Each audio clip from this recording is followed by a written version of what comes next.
तमस्याधिलक्ष्यम् एकं नित्यं विमलमचलं सर्वदी साक्षीभूतं भावातीतं त्रिगुणरहितं सद्गुरुं तं नमामि.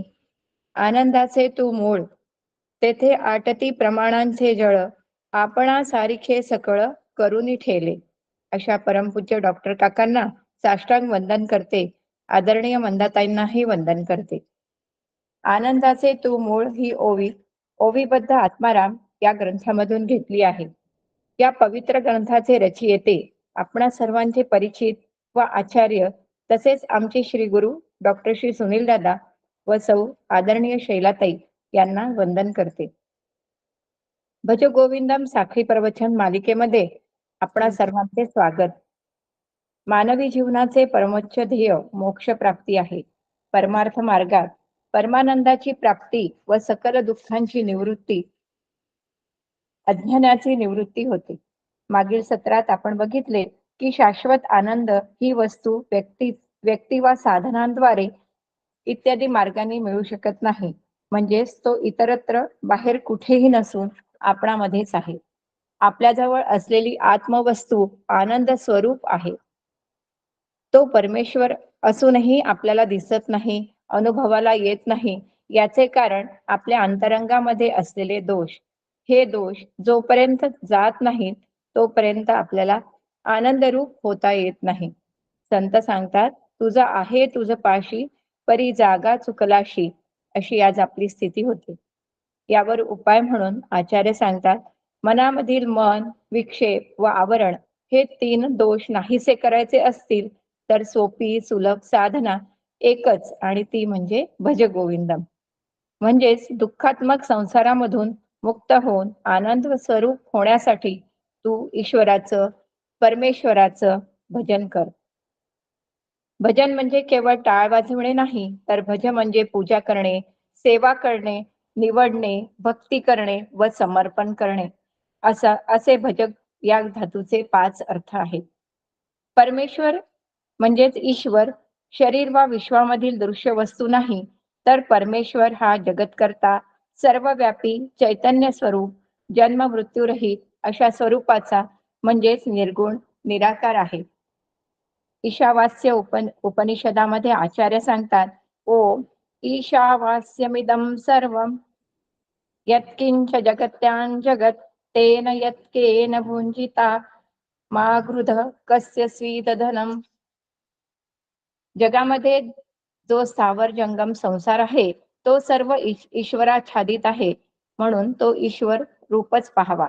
त्या ईश्वराने जेवढे तुझ्या प्रारब्धात दिले आहे त्याचाच उपभोग घे व इतर कोणत्याही धनाची अपेक्षा ठेवू नकोस, सुखाची अपेक्षा ठेवू नकोस. आमच्या दृष्टीने ईश्वर झाकाळला गेला आहे, कारण तो आपल्यामध्येही आहे, तसेच सर्वत्र भरूनही उरलेला आहे. याबाबत संतांचे बोल, ब्रह्म दिसे उघडे जगांमध्ये, ब्रह्म दिसे उघडे, जेथे जातो तेथे तू माझा सांगाती, जिकडे पाहावे तिकडे तू दिसयशी नैना, रिता ठावा हा राघवे विण नाही, त्रिभुवन संचले विठ्ठले गा, जे जे दृष्टी दिसे ते ते हरिरूप असे. आपले काय होते ते बघू. गणेश उत्सव, महालक्ष्मी, दसरा, दिवाळी इत्यादी सण आपण अतिशय उत्साहाने पार पडतो. सण पार पडल्यानंतर ते सण संपले की आपण आपल्या प्रापंचिक सांसारिक जीवन पुन्हा सुरू करतो. तसे न करता त्या देवतेस कायमस्वरूपी माझ्या हृदयात बघायला हवे. समर्थ सांगतात, स्थळ त्याग होता सेवेची जाते. यासाठी आपल्याला उपासना करायला हवी आहे. काल आपण आदरणीय सुरेंद्रजी देव यांचे श्लोक क्रमांक 2 व 3 यांचे अभ्यासपूर्ण चिंतन आपण ऐकलेत. त्यामध्ये त्यांनी असे त्यांचे काही आपण हे बघूया, त्यांनी या श्लोकांमध्ये आपल्याला काय मार्गदर्शन केले. आचार्यांनी धनाच्या तृष्णेचा त्याग करायला त्यांनी सांगितला आहे भज गोविंदम मध्ये. धनाचा त्याग नाही, व्यवहारामध्ये जगताना सर्व सुख धनापासून मिळते, म्हणजेच मनुष्य धनाला साध्य समजतो, त्यामुळे इच्छा निर्माण होतात, त्याचे कर्मामध्ये रूपांतर होते. धनाच्या मोहापायी भले बुरे कर्म घडतात, त्यात मनुष्य गुंतून जातो व मनःशांती वा शाश्वत आनंद मिळत नाही. यासाठी कामनांचे आपण शमन करावे. त्यांनी पुढे असेही चिंतनामध्ये सांगितले, प्रपंचामध्ये धनाची आवश्यकता आहे. त्यासाठी न्यायनीती धर्माला अनुसरून आपली नियत कर्मे करावी व त्यानं आपल्याला आपल्या प्रारब्धानुसार फळ तर मिळणारच आहे. धनाची तृष्णा ठेवल्यास प्रेयस म्हणजे सांसारिक प्रापंचिक बाबी मिळतात, तथापि श्रेयस म्हणजे आत्मधनाची प्राप्ती मात्र होत नाही. तृष्णा दुःखाला सोबत आणते. ज्ञानेश्वर महाराजांचा दृष्टांत पण त्यांनी सांगितला, की झाडाचे पाने तोडून जर आपण मुळाशी पाणीच घालत राहिलो, तर झाड मरतच नाही. तसे इच्छांचे मूळ जे मन आहे, ते स्थिर, शांत, कामनारहित झाल्याशिवाय आपल्याला ज्ञानप्राप्ती होत नाही.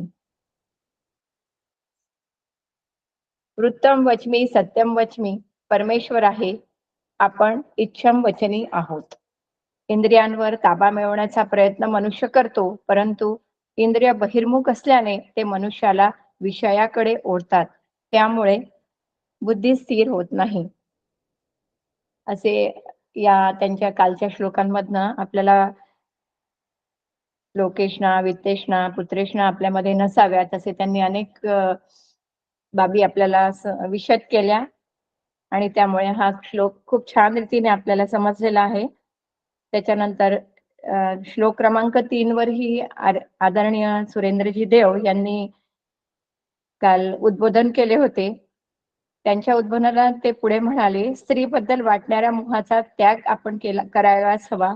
वित्तेषणा, लोकेशणा, पुत्रेषणा आपल्यामध्ये नसाव्या. कनक, कांचन, कामिनी याचा मनुष्याने त्याग करायला हवा. श्रीरामांप्रमाणे एकनिष्ठ एक पत्नी व्रत सदा संयमी आपल्यामध्ये संयम असावा. स्त्रीमध्ये असलेली निर्माण शक्ती, धारण शक्ती, जी संहार शक्ती आहे, ती मातृतुल्य व वंदनीय आहे. याचा आपल्यामध्ये नेहमी याची आपल्याला आठवण असावी. या देवी सर्वभूतेषु मातृरूपेण संस्थिता. नमस्तस्ये नमस्तस्ये नमस्तस्ये नमो नमः. असे सुंदर विवेचन आपल्या दोन्ही श्लोकांमध्ये सुरेंद्रजी देव यांनी केलेले आहे. काल जयश्रीताई पाटणकर पांढरकवडा यांनी श्लोक क्रमांक 4 वर सुंदर विवेचन केले. त्यांच्या चिंतनातील काही ठळक बाबी बघूया. मनुष्याचं जीवन कमळाच्या पानावरील दवबिंदू प्रमाणे स्वच्छ व सुंदर आहे, परंतु ते तसेच क्षणिक आहे. तारुण्यात मी अमर आहे असे आपल्या सर्वांना वाटते. अशा भ्रमामध्ये आपण जीवन जगतो. आपण आपल्या मुलांना नराचा नारायण हो असे संस्कार द्यायला हवे. आपण डॉक्टर, इंजिनियर हो असे संस्कार त्यांना करतो. त्यांना चांगल्या मार्गावर लावण्याचा प्रयत्न करतो. त्यासोबत हाही संस्कार आपण त्यांच्या मनामध्ये रुजवायला हवा. जीवन चपळ आहे, गतिमान आहे. माझ्या जीवनाचे क्षण सतत संपत जातात आहे आणि ते परत येणार नाहीत. नाथ महाराज सांगतात, कोटी सुवर्ण मुद्रा देऊनही गेलेला क्षण परत वापस येत नाही. आपण भूत भविष्याचा विचार करतो, वर्तमानात जगतच नाही, असे जयश्रीताई पाटणकरांनी आपल्या याच्यात नमूद केले होते.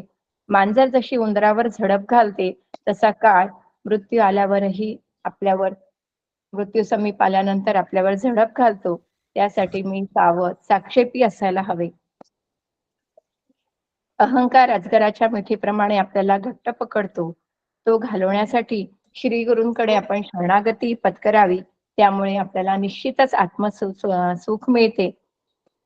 असे काही ठळक बाबी मी काल जयश्रीताई पाटणकरांनी सांगितलेल्या श्लोकांच्या उद्बोधनांवरून आज आपणासमोर सांगितलं. आचार्यांनी उपासना तेल तुपाच्या धारेसारखी न तुटता एकसंध असावी असे सांगितले आहे. आपण नेहमी आत्मचिंतनात असावे. परमार्थ साधण्यासाठी उशीर झाला असे आज आपण समजू नये. त्यासाठी काळ, काम, वेग या गणितीय सूत्रांचा आधार घ्यावा. परमार्थ ब्रह्म जाणण्यासाठी दोन प्रमुख मार्ग आपल्याला सांगितले आहेत, पिपलिका व विहंग. पिपलिका मार्ग म्हणजे मुंगी. मुंगीचा मार्ग उदाहरणार्थ मुंगीला झाडाच्या शेंड्यावरील फळ खायचे असेल तर झाडाचा बुंदा, फांद्या इत्यादी नंतर फळापर्यंत पोहोचणे शक्य होते. तथापि विहंग मार्ग म्हणजे उडणाऱ्या पक्ष्याच्या नजरेत आल्याबरोबर त्या फळापर्यंत उडत जाणे, सहज पोहोचणे. निश्चितच आपण सर्वजण काळ, काम, वेगाच्या सूत्राचा अभ्यास करून, अवलंब करून विहंग मार्गानेच आपले सिद्ध साधन करण्याचा प्रयत्न करूया.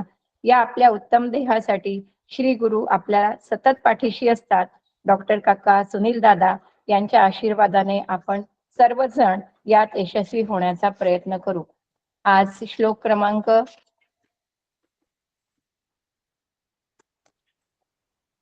5 वर आशाताई पांडे आपल्या समोर उद्बोधन करणार आहेत. डॉक्टर सौ आशाताई पांडे डॉक्टर काकांच्या अनुग्रहित आहे. त्या उत्तम साधिका आहेत. त्यांचा परमार्थाचा अभ्यास सखोल आहे. अध्यात्मशास्त्रामध्ये त्या पारंगत आहे. त्यांचा अद्वैत मकरंद हा ग्रंथ नुकताच प्रकाशित झाला आहे. अशा ज्येष्ठ श्रेष्ठ वक्त्या आज आपल्याला लाभल्यात. त्या श्लोक क्रमांक 5 वर 7 ते 7:30 या वेळात आपले उद्बोधन करतील आहे. तसेच आपल्या दुसऱ्या साधिका आज श्लोक क्रमांक 6 वर उद्बोधन करतील. आदरणीय गीताताई जोशी. त्यांचा थोडक्यात परिचय. त्या भिलाई येथे राहणाऱ्या असून लहानपणापासूनच अध्यात्माचे बाळकडू घेत आहेत. अत्यंत कमी वयात प्रवचनासाठी सेवेला तत्पर आहेत. हिंदीत प्रवचनाच्या स्तुत्य उपक्रमाच्या त्या पहिल्या मानकरी आहेत. यवतमाळमधील भैयाभाभी पुरोहित यांच्या प्रेरणेने व आदरणीय सुनील दादांच्या मार्गदर्शनाने प्रवचनांच्या क्षेत्रात पडलेले हे त्यांचे पहिले पाऊल. श्लोक क्रमांक 6 चिंतन करणार आहेत त्या. आज 7:30 ते 8 या वेळात त्यांचे चिंतन होईल. आदरणीय सौ आशाताई पांडे यांनी आपल्या चिंतनास सुरुवात करावी अशी मी त्यांना विनंती करते. रामकृष्ण हरी. रामकृष्ण हरी. समारंभाम शंकराचार्य मध्यमाम अस्मदाचार्य पर्यंताम वंदे गुरु परंपराम. वंदे गुरु परंपराम. भज गोविंदम या ग्रंथाच्या चिंतनासाठी 5वा श्लोक मला आलेला आहे. त्याचं चिंतन म्हणजे श्लोक वाचून घेते आणि त्याचं चिंतन आपण करूया नंतर. यावत द्वित्तोपार्जन सक्तः स्थावद निज परिवारो रक्तः पश्चात जीवती जर्जर देहे वार्ता कोपी न पृच्छती गेहे. ह्याचा वाच्यार्थ आहे, हे मूढमती मूढ बुद्धी मनुष्या, जोपर्यंत तुझ्याजवळ धनार्जन व धनाचा संग्रह करण्याचं सामर्थ्य आहे तोपर्यंतच तुझा परिवार तुझ्यावर प्रेम करतोय. जोपर्यंत संतती म्हणजे संपत्ती कमवण्याची जबर इच्छा अंगात म्हणजे धमक आहे तोपर्यंत कुटुंबीय, गणगोत, मित्र परिवार मोठ्या प्रेमाने वागतात. पण देहाची क्षमता संपल्यानंतर जेव्हा शरीर वृद्धत्वाने जर्जर होते तेव्हा घरातील माणसे एक शब्दानेही बोलणार नाही, विचारणार नाहीत, दखल घेणार नाहीत. हे तू लक्षात घेऊन काय कर, भगवंताचं भजन कर. वृद्धापकाळाची म्हणजे वृद्धापकाळाची स्थिती कशी असते, कसा तो असतो, हे आचार्यांनी एका 15व्या श्लोकामध्ये खूप छान पद्धतीने मांडणी केली आहे. अंगम गलितं पलितं मुंडम दशनं विहीनं जातं तुंडम वृद्धो याति गृहीत्वा दंडम तदपि न मुंचत्याशा पिंडम. त्यांनी पूर्ण वर्णन सांगितलेले. सर्व गात्रे जीर्ण शीर्ण झाली, मस्तकावरील उरलेले केस पांढरे झाले, तोंडातील दात पडून त्याला अवकळ आली, काठीच्या आधाराशिवाय तो चालू शकत नाही, तरी आशेचा घास त्याच्या तोंडातून सुटत नाही, असं वर्णन केलेले आचार्यांनी. आणि त्याच्यामधून त्यांना काय सांगायचंय की असं जे होतं ना, तोंडातून लाळ गळते, डोळ्यातून चिपड येतं, नाकातून शेंबूड येतो, कानातून चिकट स्त्राव किंवा पू वाहतो, तरी वासनाचा तुझा प्रवाह अखंड राहिल्याने आशेची धारा सतत वाहत राहते. आशा पूर्ण होण्याची शक्यताही नसते, पण ती आशा काही सुटत नाही. जीवाला भोगायतन म्हणून देह मिळाला आहे. 5व्या श्लोकाला चिंतनाला सुरुवात झाली. देहाला 6 विकार आहेत, लक्षात ठेवायचं. देहाला 6 विकार आहेत आणि मी कोण आहे? मी आत्मा आहे. आणि मी आत्मा असल्यामुळे मी अविकारी आहे हा अभ्यास पहिले करून ठेवायचा आहे मला. श्री गुरूंचा बोध घेतला की मला काय करायचंय, हा अभ्यास करून तयार ठेवायचा आहे.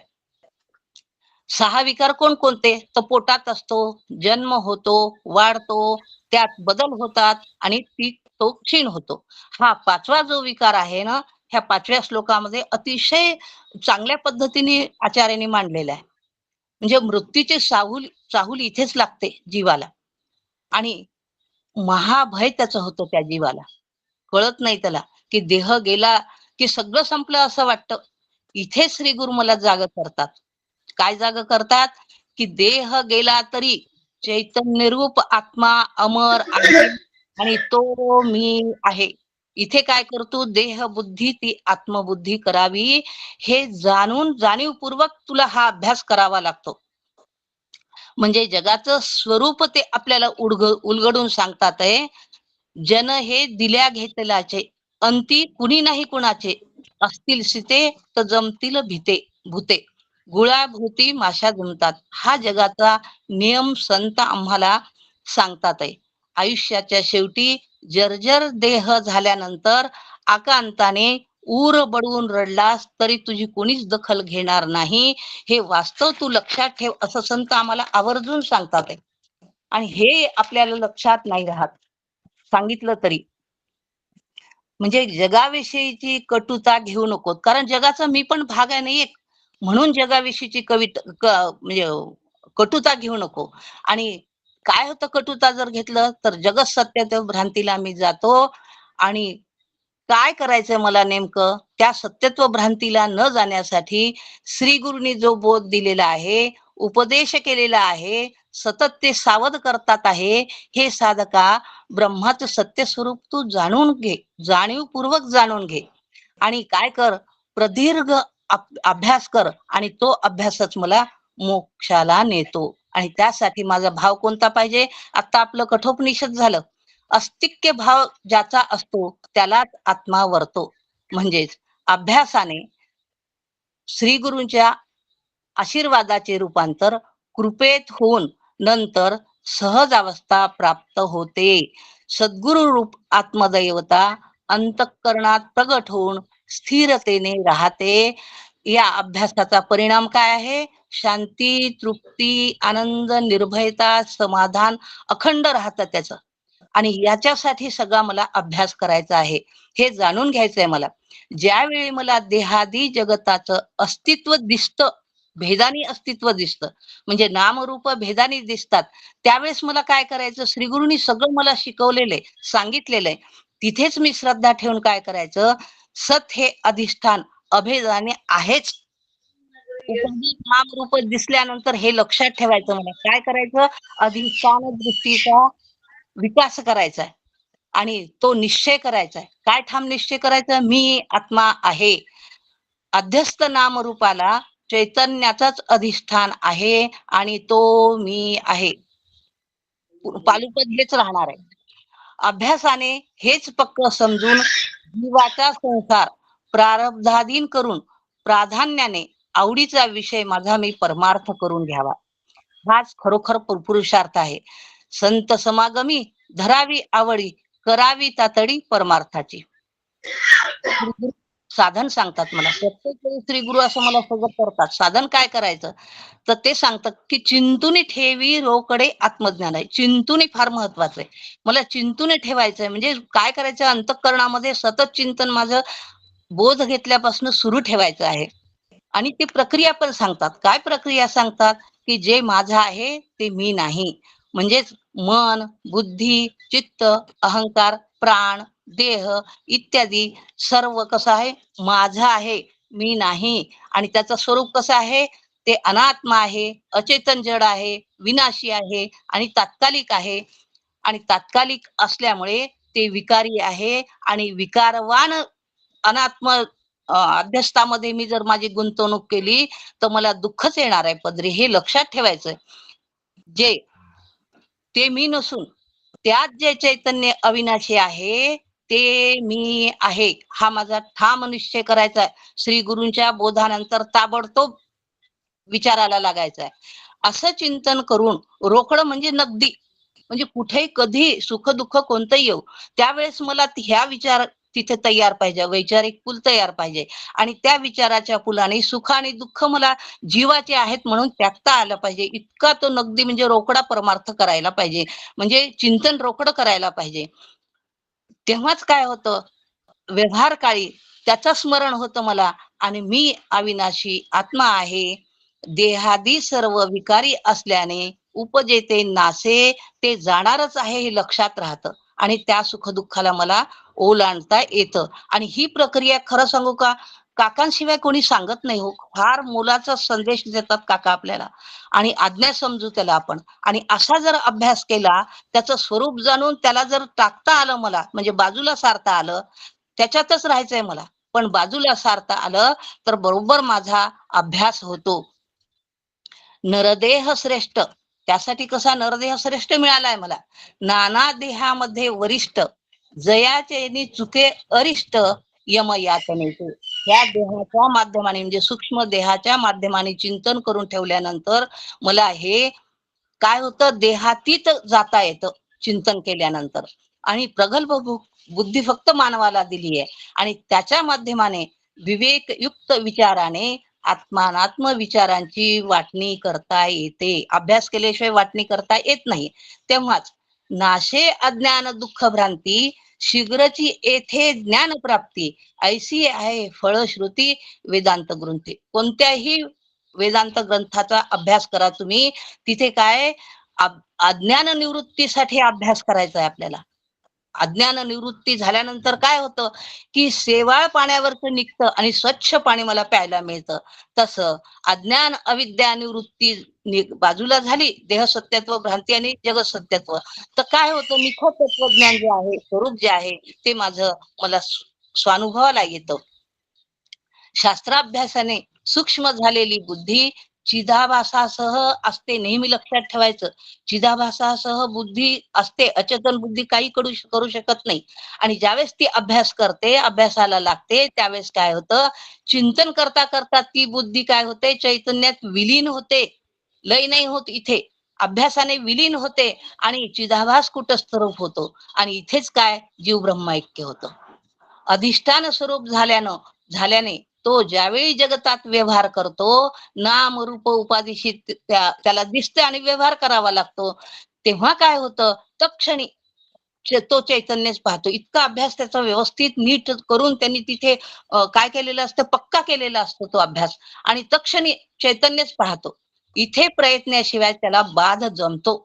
का जमतो, कारण भरला घना दाट हरी दिसे, रीता ठावया राघवे विन नाही. यालाच युगपत म्हणजे पत म्हणजे रस्ता, आणि युग म्हणजे तक्षणी दागिने दिसले की तो सोनेच पाहतो. म्हणजे सोने दृष्टी म्हणजे अधिष्ठान दृष्टी त्याची विकसित झालेली असते. आणि ही युक्ती, ही कला फक्त परमपूज्य काकाच आपल्याला शिकवतात आहे.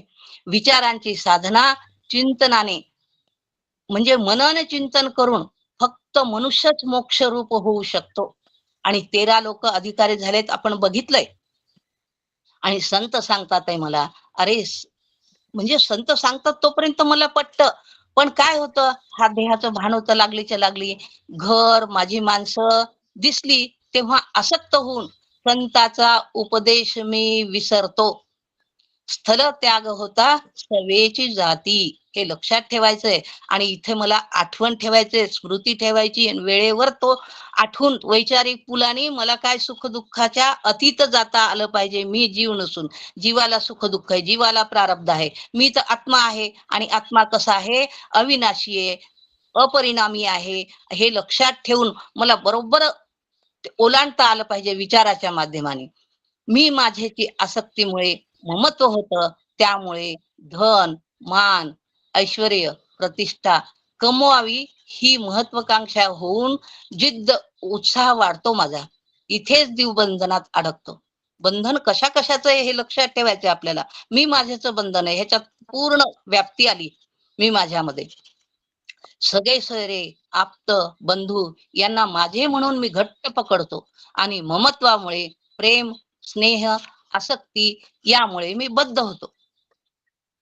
बद्धाला वाटतं माझी आज्ञा सर्वजण शिरसावंद मानतात आहे आणि माझ्या भोवती माणसं पिंगा घालतात आहे असं वाटतं. माझी सेवा करतात आहे असंही वाटतं. एक शब्दही खाली पडू देत नाही असाही मी ग्रह करून घेतो आणि भोवतालचे लोक चातुर्याने बोलण्यावरून काय करतात, माझी काळजी घेतात असं दाखवतात. माझ्यासाठी ते काही करू शकतात असं मला वाटतं. भ्रम करून घेतलाय मी आणि त्यामुळे अशा भ्रमामुळे काय होतं, म्हणजे मोहामुळे भ्रम होऊन मला अभिमान येतो. पण त्याची कामना पूर्ण होईपर्यंत ते जवळ राहतात.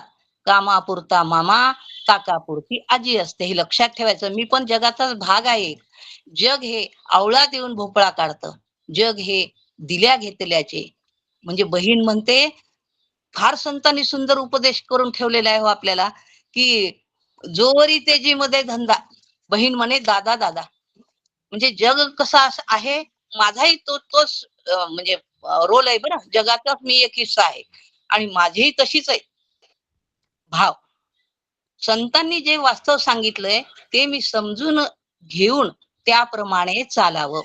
काय सांगितलंय संतांनी? ब्रह्म सत्य जगन मिथ्या.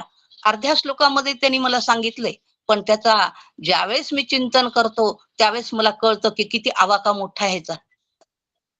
कोणत्याही परिस्थितीत काय करायचं मला नेमकं, कोणत्याही परिस्थितीत, कशाही देहस्थितीत आनंद, शांती, म्हणजे समाधान, निर्भयता ही कमवायची आहे.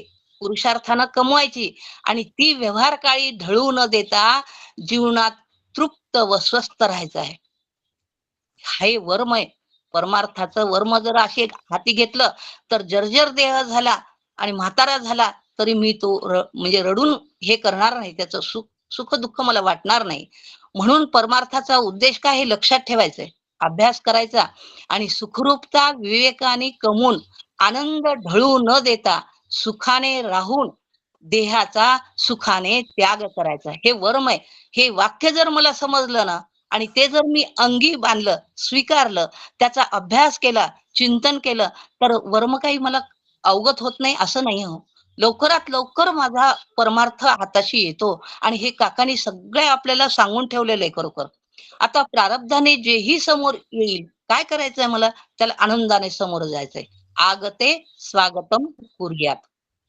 आणि हे फक्त काय काकांच्या, श्री गुरु काकांच्याच विचाराने जमतं. निसर्ग नियमाप्रमाणे लक्षात ठेवायचं. आता निसर्गाचा नियम काय की देहवृद्ध होणारच आहे, इंद्रिय क्षीण होणारच आहे, बुद्धीची शक्ती जाणारच आहे. साठी बुद्धी नाटी आपण म्हणतोय. म्हणजे देहवृद्ध होणार, इंद्रिय क्षीण होणार, बुद्धीची शक्ती जाणार, स्मरण विस्मरण तिला होणार त्या बुद्धीला, देह आजाराने अत्यंत अस्वस्थ गलितगात्र होईल, शक्तीहीन होणारच आहे आणि तो कृश होऊन काय होणार आहे, सुरकुत्या पडून सौंदर्य संपणारच आहे हो, विद्रूप दिसणारच आहे आणि देह परावलंबी होणार आहे. ह्या एवढ्या गोष्टी मला संतांनी सांगून ठेवलेल्या आहेत. देह जर्जर होणारच आहे, तू लक्षात ठेव. पण तू कोण आहेस? तर मी आत्मा आहे, आत्मा अविनाशी आहे, आत्मा आनंदरूप आहे. हे जर वर्म तू जाणून तू आत्मा विचाराच्या माध्यमाने आत्म्यावर उडी घेतली आणि आत्मस्थित झाला तर जर्जरपणाचं तुला अजिबात दुःख राहणार नाही. म्हणजे सौंदर्य संपणारच आहे, विद्रूप दिसणारच आहे आणि देह परावलंबी होणारच आहे. कारण का? ते जन्माला आलाय आणि जन्माला जे जे येतं ना ते विकारवान असतं आणि त्याचा नाश ठरलेलाच आहे. दिसे ते नासे. लक्षात ठेवायचं. जे जे उत्पन्न झालेलं आहे ते नाश पावणारच आहे आणि असा जर मी अभ्यास केला आणि जन्माला आलेला जो विकारमान देह आहे तो जाणार आहे आणि पण मी देहामध्ये जे चैतन्य आहे ते अविकारी चैतन्य मी आहे असा मला छान पैकी अभ्यास करून घडी घालून ही पक्की पक्की आतमध्ये काय म्हणतात पक्की करून ठेवायची ती घडी.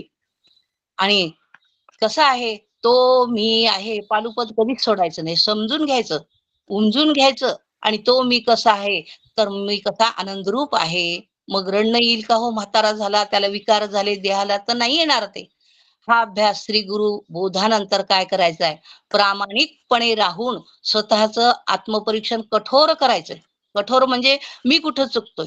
आपलं काय असतं, चारी बोट दुसरीकडे असतात. हा किती चुकतो, कसा चुकतो, काय काय चुकलं त्याच्याशी मला देणं घेणं नाहीये. मोक्ष मला कमवायचा आहे, मला आनंदाने जगता आलं पाहिजे जीवन, आणि याच्यासाठी परमार्थ आहे. म्हणून लक्षात ठेवायचं, श्री गुरु बोधानंतर प्रामाणिक राहून स्वतःशी कठोर आत्मपरीक्षण करून अखंड सातत्याने सातत्याने जीवनभर काय करायचंय, मी आत्मा आहे हा विचार करून दृढ पक्का करावा लागतो. तेव्हाच श्री गुरु कृपेने काय होतं, मला आत्मरूप होता येतं, म्हणजे आनंदाने जीवन जगता येतं. मोक्ष म्हणजे आनंद रूपता, हे लक्षात ठेवायचं. कसं होतं, देह जर्जर झाल्यानंतर वास्तविकता सगळे संत सांगतात आपल्याला, जर्जर झाल्यानंतर प्रॉपर्टीसाठी जवळचे लोक येतात, विचारपूस करायला म्हणून काळजी घेण्याचं नाटक करतात, आणि सह्या अंगठे घेऊन प्रॉपर्टी नावे करून घेतात हो. जमीन जुमला बंगला गाडी डोळ्यासमोर हिरावून घेतात. त्यावेळी मी एकटा पडतो, मला असं वाटतं आपलं कुणीच नाही, असंही खंत मनाला, असंही वेदना देते. कुणालाही आपण नको झालंय असं त्यांच्या देहबोलीतून स्पष्ट संवेदना होते. आपल्याला हे जाणवते की वृद्धावस्था किती भयंकर आहे, दुःख देणारी आहे. आणि मी विचार नाही करत की संसार कसं जिकिरीनं करतो मी, आणि सगळ्या वृद्धांची हीच दुर्दशा म्हणजे आहे बरं. कोणत्याही घरात ह्याला कोणी बाजूला सारू शकत नाही. दुर्दशा म्हणजे वृद्ध म्हटलं की दुर्दशा आहेच, कोणी विचारत नाही, त्याचा त्याग करतात. पण मी काकांचा अभ्यास करतो आहे ना, काकांनी मला काय शिकवलंय, की कोणती अनुकूल येव परिस्थिती, प्रतिकूल येव, मला काय करायचंय, प्रतिकूलतेला अनुकूल परिस्थिती करून घेऊन काय करायचंय, सुखाचा प्रवास करण्यासाठी काय करायचंय, मला अंतःकरण बदलून टाकायचंय. की किती छान केलं लोकांनी, माझी दखल नाही घेतली तर. अभ्यासासाठी मला किती एकांतवास छान दिला ना, अशी समजूत करून घ्यायची मी, आणि त्या एकटेपणातून निघायचंय मला. मी कसं आहे, मी एकमेव अद्वितीय निरपेक्ष व्यापक आहे, हा विचार मला प्रत्येक वेळी करायचा आहे. आणि संसार जो जिकिरीने करतो, मुलाबाळांना लाडात वाढवतो, शिक्षण, घरदार, गाडी बंगला सगळं घेऊन स्वतःची काय करतो, काटकसरीने जीवन जगतो. आता तरी काकांचा अनुग्रह घेतल्यानंतर ह्या गोष्टी थोड्या ढिल्या कर, आणि आहे ना देवानं तुला दिलंय ना, तर व्यापक झाल्याशिवाय तू व्यापक निरपेक्ष व्यापक होशील. म्हणून मला विचार करायचा आहे, काटकसर आता तरी नको करू तू. पायात तुझ्या त्राण नाही तर चौकापर्यंत जाणं ऑटो म्हणजे देऊन, पैसे देऊन त्याला 30-50 रुपये लागतील ते. थोडा व्यापक करणार नाही. व्यापक 2 वेळचं जेवण मिळतं हो, पण ते टोमणे देऊन हे वास्तव. संत मला काय म्हणतात, लाजीरवाणं, दैन्यवाणं, कंटाळवाणं जीवन मी जगू नये अशी मला आज्ञा देतात, तो सजग करतात, प्रत्येक वेळी सावध करतात ते. तर मी मूळ रूप आत्मा बंद करा आत्मा आहे, आणि कल्पनेनी जीवत्वाला येऊन सुखदुःख मी भोगतो आहे. म्हणून संत म्हणतात, अरे कशाला हे तू असं हे करतोयस. संतांचं ऐकणं किती त्यांचे उपकार आहेत खरोखर. प्रत्येक वेळी मला सावध करतात आहे, सजग करतात आहे. आणि म्हणून काय या संताचे मानू उपकार, मज निरंतर जागविती. त्यांचे खरोखर अत्यंत उपकार आहेत, मला प्रत्येक वेळी ते सावध करतात आहे. आणि ते म्हणतात, दर्जेदार आनंदाचं जीवन जग रे बाबा, आणि स्वतःला जाग कर. जीवन हे नाटक आहे, हे लक्षात ठेव. आता सद्गुरूंनी मला सांगितलंय, आता काय पद्धतीचं सामोरं जायचं मला हे लक्षात घ्यायचंय, की नाटक आहे, आणि नटाची भूमिका नाटक म्हणून कृत्रिमपणे निभव. खरंच त्याच्यामध्ये आसक्त होऊन असं लिडबिडतोयस तू, आणि ज्या आसक्तीनं तू त्याला माझं म्हणतोयस ना, तिथे तुझी सगळी दशा होते, हे लक्षात ठेव.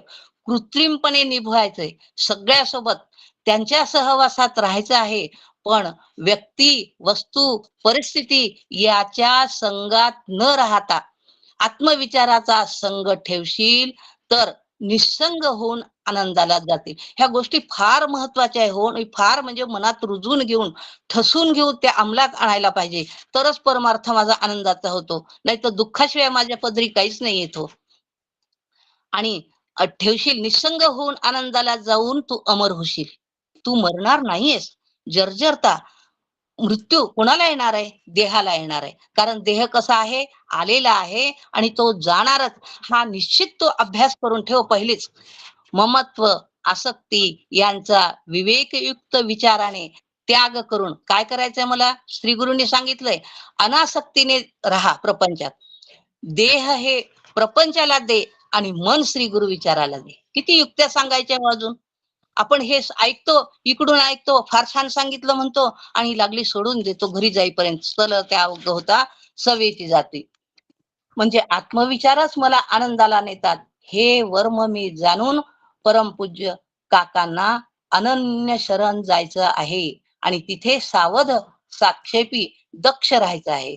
मन कसं आहे? अस्थिर आहे, चंचल आहे, अस्वस्थ आहे. मनाला स्थिर करण्यासाठी गोविंदाचं भजन करायचं आहे. भजनाचे पुष्कळ अर्थ आहेत, पण भगवंताला म्हणजे भगवंताला हृदयात जपून, म्हणजे जपून ठेवायचं आहे. आणि तेव्हा काय होते? नम्रता येते आणि तेव्हा काय होतं? चिंतनाने ते ऐक्य होतं.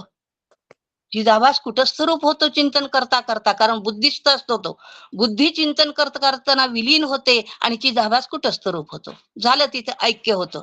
एवढं सोपं आहे हो खरोखर, पण ते मला अवघड वाटतं. आणि त्याच्यासाठी काय झालेले?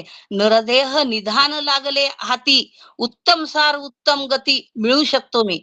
देवच होणी म्हणती ते होती. मला व्हावं वाटतं ना, मोक्षरूप व्हावं वाटतं ना, मग तरी ते चित्ती का न धरावे? का चिंतन त्या करून त्या भगवंताला चित्तात नाही ठेवणार हो तुम्ही? असं कर हे मूर्ख मनुष्या. खरोखर तू काय कर? श्री गुरूंच्या विचाराने आत्मप्राप्ती करण्यासाठी हे विचारच सतत काय करायचे? तुला अंतःकरणामध्ये ठासून भरायचे आणि प्रत्येक वेळी सुखदुःखाच्या वेळी ते वर आणून, हे सुखदुःख माझं नाही, हे जीवाचं आहे म्हणून त्याचा त्याग करून त्याला ओलांडायचंय. श्री गुरूंचा आशीर्वाद सर्वांनाच असतो, पण जो पुरुषार्थ करतो तिथेच कृपा होते. कृपा म्हणजे काय? तो ऐक्याला जातो. पण त्याच्यासाठी काय करावं लागतं? मला पुरुषार्थ करावा लागतो, अभ्यास करावा लागतो, निरंतर, सतत, अखंड, सातत्याने करावा लागतो. आणि त्याचा विवेक विचाराने करून, बाध करून आत्म्याच्या विचाररूपी अनुसंधानात राहून तिथे गुरुकृपा होते. ज्यावेळेस एवढा पुरुषार्थ करतो त्यावेळेस कृपेने वैचारिक प्रक्रियेने अनुभवरूप होता येतं. लक्षात ठेवायचं, पुरुषार्थ केल्याशिवाय मला मोक्षरूप होता येत नाही. श्री गुरूंना मन समर्पित करावं लागतं, त्यांच्या विचारांना द्यावं लागतं. तेव्हा शुद्ध भाव निर्माण होऊन मन शांत होते. बहिरंगाने जगातील व्यवहार नीट, चोख, व्यवस्थित पार पाडत त्रयस्थतेने भूमिका पार पाडून जगाला जे द्यायचं ते देऊन आत्मचिंतनात राहून चैतन्यात तन्मय, तल्लीन, तद्रूप व्हायचं आहे. हे फक्त श्री गुरु कृपेने होऊ शकतं. जगाने आपली दखल घेतली नाही तरीही जगाचे हित आपल्याला करायचं आहे. शेवटपर्यंत हा विचार मला जपायचा आहे, कारण जगत ब्रह्मरूप आहे. श्री गुरु कृपेनेच असा परमार्थ होतो, हे लक्षात ठेवायचंय. देह आलेला आहे, तो विकारी होऊन जाणारच आहे, पण मी आत्मा आहे. अवस्था ह्या आत्म्याच्या नाहीत, देहाच्या आहेत. श्री गुरूंनी जी ही युक्ती दिली आहे, त्या दिलेल्या विचारांच्या शिकवणीतून बाहेर पडायचं आहे. आणि हे कौशल्य, ही युक्ती मला स्वतःला कमवायची आहे. आणि ही स्वतः कमवल्यानंतर काय होते? ती प्रगल्भ बुद्धी होते आणि ती फक्त मानवाला दिली हो. मानव जन्मामध्येच मला मोक्ष मिळू शकतो. तोच विचार प्रवृत्त होऊन मनन चिंतनाने विचारातीत होऊ शकतो. जीवाने पुरुषार्थ करून अखंड प्रामाणिक राहायचंय मला. आणि प्रामाणिकपणे अभ्यास केल्यानंतरच काय होतं? तिथे श्री गुरु कृपा होते. त्यासाठी काय करायचं आहे? माझं साधन काय हे लक्षात ठेवायचंय. तेने कारणे मी बोलणं हे साधन आहे. बोली अरूपा ते रूप जावीन. बोललं त्यावेळेस काय होतं, त्या अरूप असणाऱ्या तत्वाचा मला अनुभव येतो. अतिंद्रिय परी भोगविन इंद्रिया करवी. आत्मविचारांचा ध्यास घ्यावा लागतो. अस्तित्व मान्य करावं लागतं त्याचं. सत हे अधिष्ठान अध्यस्थाला आहे आणि अध्यस्थ हे अधिष्ठान रूप आहे, एवढा माझा अभ्यास झालं पाहिजे. बोलणं हे साधन आहे. अर्थ गर्भ घेऊन आनंद रूपता आल्यानंतर शब्दाचं कामही संपून जातं. साध्य होता साधनाचा ठाव नाही.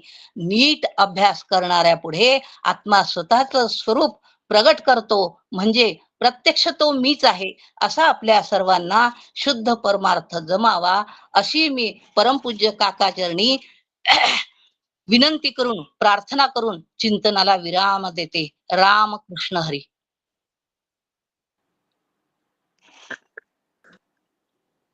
आगे हम 6वें श्लोक का अभ्यास करेंगे। पहले श्लोक बोलते हैं। यावत् पवनो निवसति देहे तावत् पृच्छति कुशलं गेहे गतवति वायो देहापाये भार्या बिभ्यति तस्मिन् काये भज गोविन्दं गोविन्दं भज मूढ़मते गोविंदम भज मूढ़मते। अब इस श्लोक का सरल अर्थ देखते हैं। जब तक इस शरीर में प्राण रहता है तभी तक लोग आकर आपका कुशल क्षेम पूछा करते हैं, हालचाल पूछते हैं। लेकिन जो ही शरीर से प्राण निकल जाते हैं उसकी पत्नी भी वहां विकृत शरीर देखकर भयभीत होती है। ये इस श्लोक का सरल अर्थ है। अब देखो, जन्म को आते समय मनुष्य अकेला आता है, बाद में 1 के 2 और धीरे धीरे संसार वर्धन होता है और परिवार बड़ा होता है। और जब लेकिन शरीर में प्राण सुचारू रूप से कार्य करते हैं, लोग आपकी प्रकृति ठीक है ना ऐसा पूछते हैं। लेकिन जैसे ही इस शरीर से प्राण निकल जाते हैं तो उसकी पत्नी जो उम्र भर उस पर प्रेम करती है या पति हो वह उस पर आसक्त रहता है। लेकिन जैसे ही प्राण निकल जाते हैं, शरीर अचेतन जड़ निर्जीव होता है, तब लेकिन उसकी पत्नी ही वह शरीर जल्द से जल्द दहन हो जाए यह कहती है। और यह जगत की वास्तविकता है। और आचार्य इसलिए ये कह रहे हैं कि हे मूढ़मते, तू इस मर्त्य शरीर में आसक्त मत हो और गोविंद का भजन कर। शाश्वत आनंद स्वरूप परमात्मा से तू एक रूप हो। आचार्य सुनील अंकल ने भज शब्द के 3 अर्थ बताए थे कि एक भजन यानी सगुण साकार देवता की आराधना, दूसरा भजन शब्द यानी सगुण निराकार ईश्वर की उपासना, और तीसरा भजन यानी जीव का ब्रह्म रूपता से ऐक्य साधने के लिए जो किया जाता है वह यानी भजन। ये भजन शब्द के 3 अर्थ है। अब देखो, इन सब श्लोकों के अंदर आचार्य हमें विचार करने के लिए प्रवृत्त कर रहे हैं। अब परदेश का एक उदाहरण है कि किसी की मृत्यु होने पर उसकी पत्नी उसके पति के डेड बॉडी को हवा डालती रहती है। सबको लगता है कि यह क्या पतिव्रता है, अपने पति के डेड बॉडी को हवा डाल रही है। तो सब उसके पास जाकर पूछते हैं कि आप हवा डाल रहे हो, तो वो कहती है कि नहीं, उन्होंने ऐसा कहा था कि डेड बॉडी का रंग सूखने तक तू दूसरी शादी मत करना, जल्दी रंग सूख जाए इसके लिए मैं हवा डाल रही हूँ। ये है पाश्चिमात्य संस्कृति, लेकिन हमारी संस्कृति ये वास्तविकता को दर्शाती है। वाल्मीकि रामायण में एक जगह मनुष्य जीवन का वर्णन किया गया है। क्या है वो वर्णन? यथा काष्टम च समय याता महादधो समेत्य च व्यपेयाताम तद्वत भूत समागमः। यानी जिस प्रकार से एक विशाल सागर के अंदर 2 ओंड के भिन्न भिन्न दिशा से एकत्र आते हैं, कुछ काल सह प्रवास करते हैं, लेकिन उसी समुद्र में एक लहर आती है और उस लहर के कारण वो दो ओंड के भिन्न दिशा में चले जाते हैं और उनकी फिर से कभी भी मुलाकात नहीं होती, भेंट नहीं होती। ये है मनुष्य जीवन का वर्णन। अब देखो मराठी काव्य भी ऐसा ही है। दोन ओंड क्याची होते सागरात भेट, एक लाट तोडी दोघा पुन्हा नाही गाठ, पराधीन आहे जगती पुत्र मानवाच। जिस प्रकार से दो ओंड के भिन्न दिशा से एकत्र आए, कुछ काल सह प्रवास किए और उसी लहर, समुद्र की लहर के कारण वो दो ओंड के भिन्न दिशा से निकल गए, फिर उनकी मुलाकात नहीं हुई। ठीक उसी प्रकार अब हमारे जीवन की तरफ हम आते हैं। हमारा जीवन कैसा है? देखो, मनुष्य कहीं एक परिवार में जन्म लेता है, फिर वो थोड़ा तारुण्यावस्था में जब आता है तो उसे अकेले जीवन जीना अच्छा नहीं लगता, उत्साहपूर्ण नहीं लगता है, तो वह शादी करता है, अपने लिए लड़की देखता है। अब समय ही उसके जीवन में एक साथीदार लाता है और दोनों सह जीवन जीना प्रारंभ करते, स्नेह से रहते हैं, एक दूसरे पर मन से अवलंबित रहते हैं और हमारा साथ यह नित्य रहेगा, इस भ्रम में जीवन जीते हैं। और लेकिन ये जो समय उनको मिलाया था वही काल बनकर आता है और दोनों में से एक की मृत्यु निश्चित है। कोई पहले जाएगा, कोई बाद में जाएगा। जो जाता उसका कुछ नहीं, लेकिन जो पीछे रहता है उसका जीवन असह्य होता है। और असह्य क्यों हुआ? क्योंकि काल्पनिक जीवन में जीवन जिया, शारीरिक सुख को ही सब कुछ माना और हम दोनों का साथ नित्य रहेगा, इस कल्पना में जीवन जिया, इसलिए उसका जीवन असह्य होता है। और ये असह्य जीवन, एकाकी जीवन विकृतता के तरफ ले जाता है। लेकिन इसके बजाय अगर शाश्वत परमात्मा से एक रूप हुआ रहता, उसका भजन किया रहता, तो आज यह दुखमय जीवन नहीं जीना पड़ता। इसलिए आचार्य यहाँ कह रहे हैं कि तुम मर्त शरीर में आसक्त मत हो।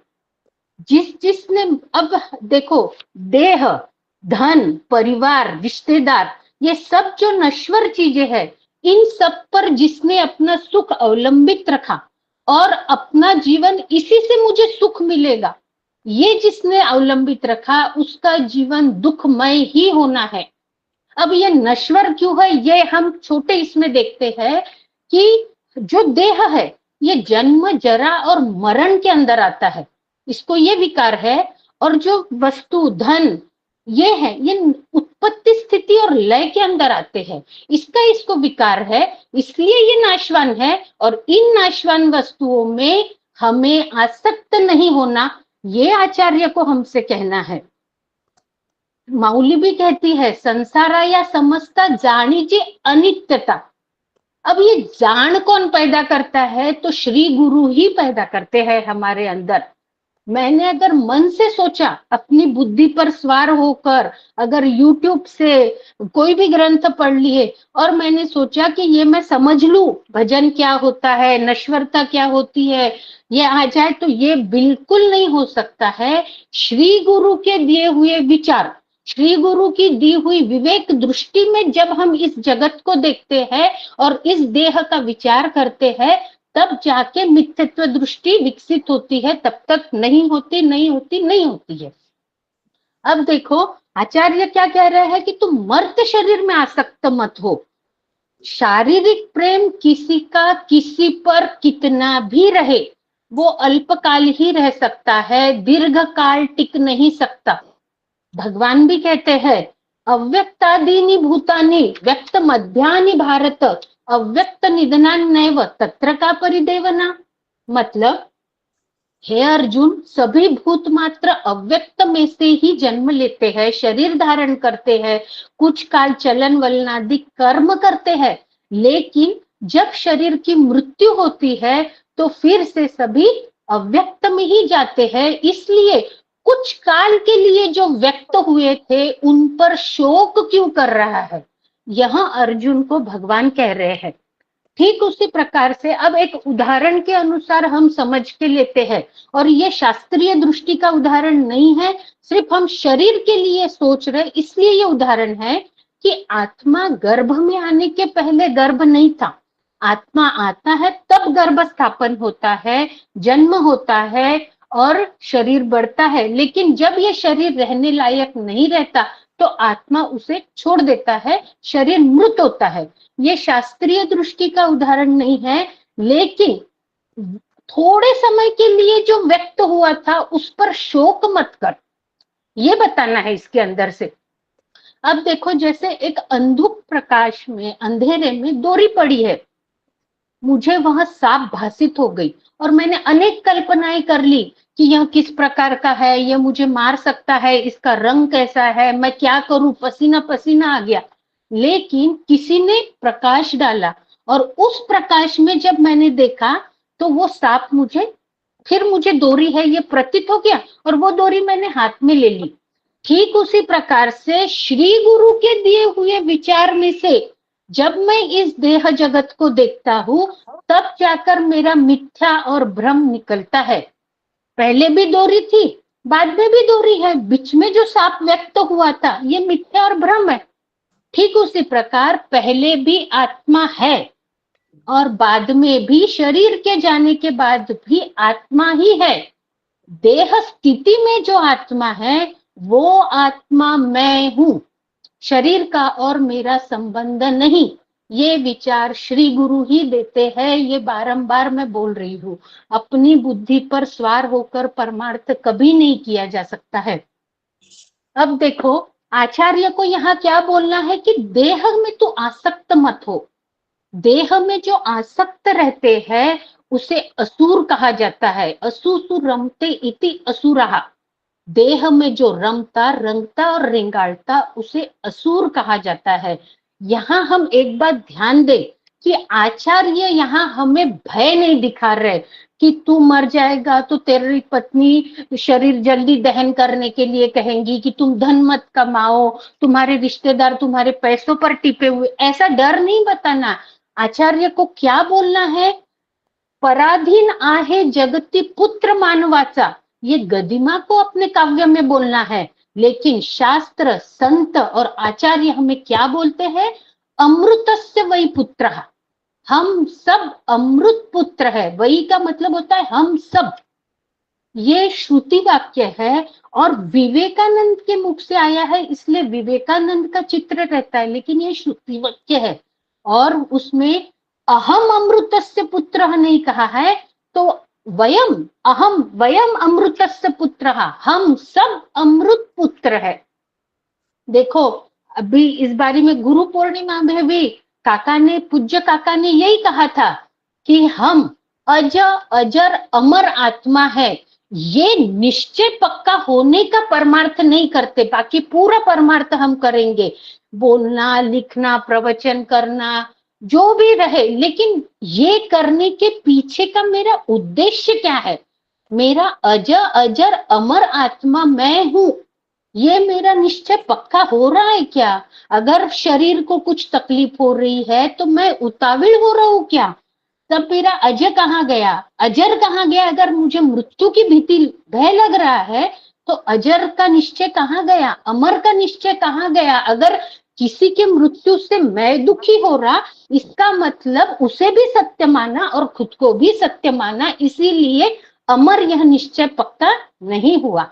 इसलिए ये निश्चय पक्का करना है, ये पक्का होने का परमार्थ हमें करना है। इसके लिए भज गोविंदम का हमको अभ्यास करना है। शैला आंटी ने भज गोविंदम का जब अभ्यास हमारा चल रहा था तब सबसे पहले कहा था कि प्रपंच के रंग अब कुछ फीके करो और परमार्थ के रंग अब गहरे करो। परमार्थ के रंग क्या है? तो अखंड समाधान, आनंद, तृप्ति, निर्भयता। ये परमार्थ के रंग हर श्लोक के माध्यम से आचार्य भी पक्का कर रहे, और हमारे आचार्य सुनील अंकल और शैला आंटी से हम सादा संवाद भी करो तो उसके अंदर से तुम सुखरूप कैसे हो, तुम निर्भय कैसे हो, तुम्हें किसी पर डिपेंड नहीं, ये ही बताया जाता है। और जो श्रेष्ठों के विचार होते हैं उसका हमको अनुसरण करना है, और ये अनुसरण वो विचारों की परिपक्वता धीरे धीरे डेवलप हो, इसके लिए ये अभ्यास है।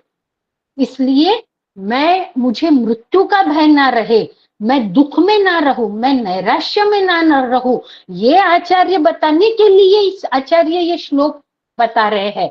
जैसे देखो, बच्चा सुनता नहीं है ना, तो माँ उसको बोलती है तू सुनेगा नहीं ना तो मैं तुझको चटका दे दूंगी। माँ जलाती है क्या? नहीं जलाती। ठीक उसी प्रकार से हमारे आनंद रूपता के लिए आचार्य ये बोल रहे हैं कि अरे तू नैराश्य मत हो, तू अमर आत्मा है, अमृतस्य वही पुत्रः, ये बताना है। इसके लिए हमें जीवन में असंगत्व से रहते आना चाहिए।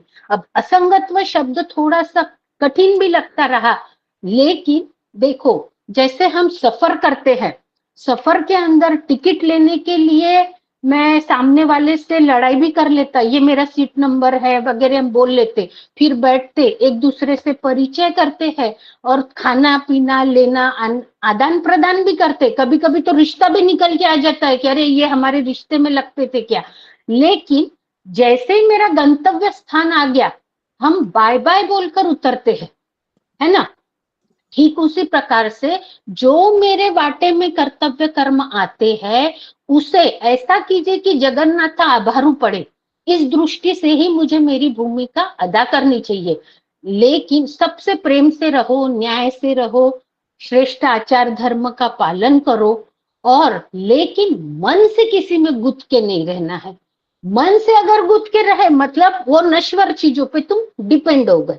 इसलिए मन से मुझे निश्चय क्या करना है, विचारों के माध्यम से, मैं अमृतस्य वही पुत्रः, मैं अजर अजर अमर आत्मा कैसे हूँ, मैं आनंद रूप कैसे हूँ, उससे विचारों से पकड़ के रहना और प्रपंच में जो भूमिका आ रही वो करना, और बाह्य चीजों का मन पर असर नहीं हो। इस प्रकार से विचारों की बैठक पहले से ही जमा के रखना चाहिए। जैसे बारिश आने के पहले बादल काले हो जाते हैं, बिजली गड़गड़ करती, तो हम क्या करते हैं, बाहर की चीजें अंदर ला लेंगे, कपड़े अंदर ला लेते। बारिश तो शुरू नहीं हुई थी, लेकिन एक अंदाजा आ गया मुझे, बस वो अंदाज यानी योग्य पद्धति का मेरा जीवन रहे, यथार्थ ज्ञान रहे, और इस ज्ञान के अनुसार जीवन आनंदपूर्ण रहना चाहिए। इसके लिए आचार्य के ये श्लोक है। कुछ लोग इन श्लोकों का गलत अर्थ लेते हैं कि आचार्य वेदांती लोग ये जीवन को नकारात्मकता से देखते हैं, जीवन नैराश्यपूर्ण हो जाता है, जीवन दुख में चला जाता है। लेकिन ये ऐसा कोई शंका करता है तो ये शंका करना एकदम गलत है। आचार्य यहाँ जीवन की वास्तविकता बता रहे हैं और हमें आनंद की तरफ ले जा रहे हैं, हमें दुख से सुखरूपता के तरफ ले जा रहे हैं, मृत्यु के भय से अभयत्व के तरफ ले जा रहे हैं, और ये रंग अब मुझे गहरे करना है। जिस प्रकार से हमारे घर में एक वाहन होता है, वो वाहन से अगर मुझे बाहर जाना है तो मैं उसकी सर्विसिंग करा लूंगा, मैं उसमें पेट्रोल डीजल जो डालना है डालूंगा, लेकिन उस वाहन से घूम के आने के बाद में उस वाहन को मैं हॉल में नहीं लाता, उसे आंगन में ही रख लेते हैं। ठीक उसी प्रकार से इस शरीर की नश्वरता, क्षणभंगुरता समझ लो। कैसी क्षणभंगुरता है इसकी कि जानवर के मृत्यु के बाद उनकी चमड़ी का तो भी कुछ तो भी उपयोग हो जाएगा, लेकिन मनुष्य का शरीर सिर्फ दहन योग्य होता है। तो इस देह के माध्यम से अनासक्ति निर्माण हो, इसके लिए ये विचार करना है, इसके प्रति नैराश्य नहीं होना। तो समर्थ कहते हैं या नरदेहाचेनी संबंध बहुत पावले उत्तम पदे, उत्तम पद प्राप्ति का ये शरीर साधन है। इस शरीर के माध्यम से, इस अंतःकरण के माध्यम से, वाहन ये उपकरण है, उपकरण यानी बाहर का साधन, वैसे ही अंतःकरण, अंतःकरण का मतलब होता है अंदर का साधन, और इस साधन से, इस देह के माध्यम से हमें अंतःकरण में निश्चय करके लेना है अमृतस्य वै पुत्रः, ये हमारे उपयोग का है, इसके लिए नैराश्य नहीं हो। और ये जब अंतःकरण में निश्चय पक्का होते जाता है धीरे धीरे, क्योंकि अनंत जन्मों के संस्कार है, धीरे धीरे ये निश्चय जब पक्का होगा और इसमें सहजता आएगी, प्रयत्न नहीं करना पड़ेगा और सहजता से मेरा जीवन अखंड आनंद, समाधान, शांति और तृप्ति में जब जाएगा, तब देह जाओ अथवा राहो, पांडुरंगी दृढ़ भाव। यानी ये प्राप्त होने के बाद, नित्य प्राप्त की प्राप्ति, यह मेरा ध्येय होने के बाद फिर देह जाओ अथवा राहो ये सहज हो जाता है कि अब जाए तो जाए, ज्याचं होतं त्यांनी नेलं। ये निश्चय मेरा पक्का होना चाहिए जब कोई जाता है, और मेरा क्या होना चाहिए कि नित्य प्राप्त की प्राप्ति हो जाए, फिर देह जाओ अथवा राहो। इसके लिए प्रत्येक क्षण शेवटचा दिवस गोड व्हावा, अगर ऐसा हमें लगता है तो प्रत्येक क्षण की प्रसन्नता ये मुझे पहले कमानी पड़ेगी। छोटे छोटे प्रसंगों में अगर मैं दुखी हो रहा हूं, मेरा अंतःकरण विचलित हो रहा है, तो मेरा निश्चय पक्का नहीं हुआ। अगर शेवटचा दिवस गोड करके लेना है तो छोटे छोटे प्रसंगों में आनंद कमाते आना चाहिए। हम श्री गुरु का वर्णन करते हैं, ब्रह्मानंदम परम सुखदम केवलम ज्ञान मूर्ति द्वंद्वातीतम गगन सदृशम तत्वमस्यादि लक्ष्यम एकम नित्यम विमलमचलम सर्वदि साक्षीभूतम भावातीतम त्रिगुण रहितम सद्गुरु तम नमामि। श्री गुरु कैसे है? आनंद रूप है, सुख रूप है, ज्ञान की मूर्ति है, द्वंद्व के अतीत है, और मैं ऐसा हूं। इसके लिए श्री गुरु तत्वमसी ये लक्ष्य देते हैं, और तत्वमसी ये लक्ष्य मुझे जो मिला है, श्री गुरु उपदेश देते हैं, और अहम ब्रह्मास्मि इसमें मुझे अनुभव लेकर बोलना है। और जो कोई अनुभव लेकर बोलता है, उसकी बॉडी लैंग्वेज बताती है कि उसका चेहरा झलकता है प्रसन्नता का। अब देखो, कोई मेरिट स्टूडेंट है, वो मेरिट जब आता है ना, तब हम बराबर बताते कि इसकी दिनचर्या कैसी थी, ये उसका रूटीन कैसा था, ये हम उसके मेरिट आने पे बताते हैं। ठीक उसी प्रकार जब आचार्य पद अंकल को प्राप्त हुआ है, तब हम सब बता रहे हैं कि उनका झड़झोड़नी वाहिला ये था जीवन। उनका क्या था कि तुम नॉर्मल भी बात करो, तुम तत्व की तरफ ही वो अपने को बराबर ले जाते हैं। इसलिए झड़झोड़नी वाहिला ये मेरे लिए वो उदाहरण है। श्रेष्ठ लोगों का अनुसरण करना है, वो कैसे जीवन जिए, उन्होंने कैसे से प्रपंच में से समय निकाला। कभी परमार्थ के लिए हमको बोला नहीं कि इस कारण ऐसा नहीं हो सकता है करके, वो मुझे लेता आना चाहिए। अभी अपन ने देखे थे कि शैला आंटी का 104 डिग्री बुखार में भी परमार्थ के लिए आगे पीछे नहीं था। इसके लिए ऐसा हमें धीरे धीरे लेते आना है, अभ्यास है हमारा। हम अभ्यास करते करते करते अपने आप, पहले साइकिल सीखी, 4 बार गिरे फिर उठे, 4 बार गिरे फिर उठे, है ना। उसके बाद लेकिन जब सहजता आई तो एक हाथ से साइकिल चला लेते हैं, हमारा अभ्यास है, उठे खड़े चले। इसके लिए आचार्य हमें बता रहे हैं। तो ये बात हमें ध्यान में ही रखनी है कि इन श्लोकों के माध्यम से हमें भयभीत नहीं होना है, हमें अभ्यत्व की तरफ जाना है, नैराश्य नहीं होना है। तो आनंद रूपता के लिए जाने के लिए ये श्लोक है। और हर श्लोक में प्रपंच का रंग फीका कैसे करना, परमार्थ का रंग गहरा कैसे करना, ये सब बताया गया है। इसे हमें विचारों से उठाते आना चाहिए, और ये सब हम श्री गुरु की कृपा से अभ्यास करके सहजता में जाए, आनंद रूप हो जाए, नित्य प्राप्त की प्राप्ति की वहां हम भी स्थिर हो जाए। ये श्री गुरु के चरणों में मैं प्रार्थना करती हूँ, और आज का अभ्यास यहीं पर समाप्त करती हूँ। रामकृष्ण। रामकृष्ण हरी गीता ताई। रामकृष्ण हरी. रामकृष्ण हरी. रामकृष्ण हरी. चिंतन छान. रामकृष्ण